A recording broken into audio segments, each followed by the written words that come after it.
Mortal Kombat 1 is coming to the Nintendo Switch, and I, for one, am very excited for this. Now, I have Mortal Kombat 11 for the Switch, and this is where my concerns lie. See, Mortal Kombat 11 for the Switch clearly wasn't designed with the Switch in mind. It was clearly an afterthought, and there's a lot of signs showing this. Now, let me be clear. The port, in a lot of ways, is okay. It's pretty solid if you are willing to ignore a lot of the aspects that made Mortal Kombat 11 special. Now, graphically, the game does not look that great. You couldn't even say it looks great for a Switch game because there's other Switch games completely designed for the Switch. We don't even have to go to Nintendo made games. We can even go to third party games that just so happen to be in the realm of what the Switch can handle normally, and those games look perfectly fine. But Mortal Kombat 11 clearly cut corners in order to get on the Switch, especially at 60 frames per second.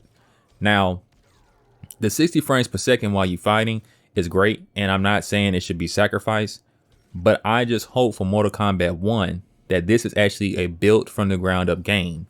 Hopefully, NetherRealms actually made the Switch a priority in the sense that maybe the Switch is the lowest common denominator and they built the game up to work better on PlayStation 5 and Xbox Series X versus doing it backwards, which is making it for PS5 and Series X and then trying to scale it down for the Switch.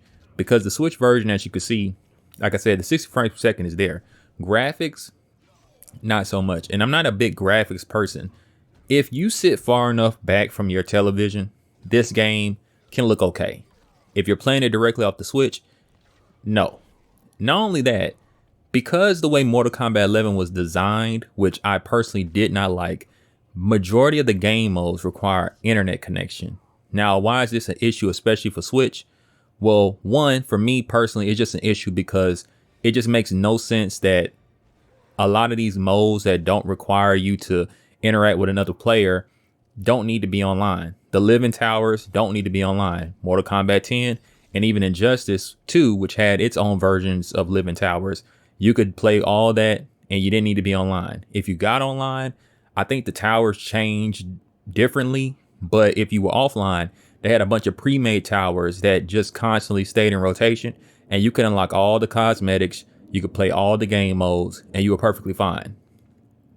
Basically, all you can do in Mortal Kombat 11, and this is pretty much for all versions without the internet, is fight another person locally, play story mode, and play the normal arcade mode, which is okay, but that's still like half the game is missing. So the Living Towers is a big aspect of the game, and you can't really customize anything because you can't unlock anything to customize. The only thing you can unlock is a few items in story mode, but compared to the hundreds of items you can get, it's nothing. The whole building up a character and upgrading their skills and upgrading their items, you might as well say you can't even do that. Now, why is that a big problem for Switch? Many people play their Switch portably. Now, I don't, so it's not a big issue for me, but for a lot of people, guess what?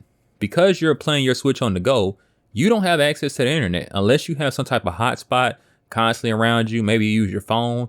You don't have access to the internet. So basically you have a bare bones experience taking this game everywhere. Mortal Kombat 1, I really hope they do not do this. Not just for the Switch version, but for every version. Let the game be offline. Yes, of course, when you play online against somebody, you need the internet. But other than that, let everything else have an offline option and let it not be gimped. Another big aspect of Mortal Kombat since Mortal Kombat Deadly Alliance was the crypt. Now, the crypt, as you're about to see, does not look good. This not only looks bad, but it runs bad. Now, I'm not going to sit here and act like I got a frame rate counter, but the frame rate is definitely below 30 and it can get even lower, especially when you use certain items.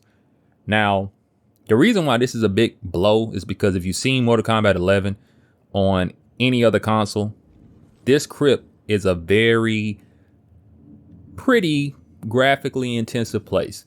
It looks nice. It's eye candy. It's a place where you can unlock a bunch of things. And that's kind of the fun of going on Shang Tsung's island and looking at all these items and you're collecting things and it's light puzzle solving too here or there. But the fun is also the Mortal Kombat, what do you want to call them, Easter eggs and stuff like that. You can't even make out half the stuff you see because it's so blurry and muddy textures, and there seems to be no skybox. If there is one, it's just gray, which is crazy. It looks really bad. It performs really bad. And I understand a lot of people are just, I think some Nintendo fans, sadly, just feel grateful these games hit the Switch. So they just say, oh, it's on here, so whoop-de-doo, yay. This is just not acceptable. Like, there's a point where you have to say, this clearly shouldn't have happened. This shouldn't have not been like this on the Switch. I'm not saying Mortal Kombat 11 shouldn't have been on there, but I'm saying the way this is done, this should not have been acceptable. They should have figured out something else. And this is why I encourage them to make special versions. So just in case Mortal Kombat 1 is so demanding that if this is what we got with 11, if 1 happens to be more demanding than 11, then what would a 1 look like on the Switch? I have no idea. Hopefully it looks better than this, but that's the main point I want to talk about. I wanted to show you guys Mortal Kombat 11 because a lot of people didn't play Mortal Kombat 11 on the Switch. I don't blame you. And you don't know how bad it looks and how, although yes, when you're playing, when you're doing regular fights, it's 60 frames per second, but a lot of stuff is below 60, even in the fights. Like the X-ray moves, I believe, are supposed to be below 60 because if you guys don't know, many developers use the trick of lowering the frame rate to give the illusion of slow motion.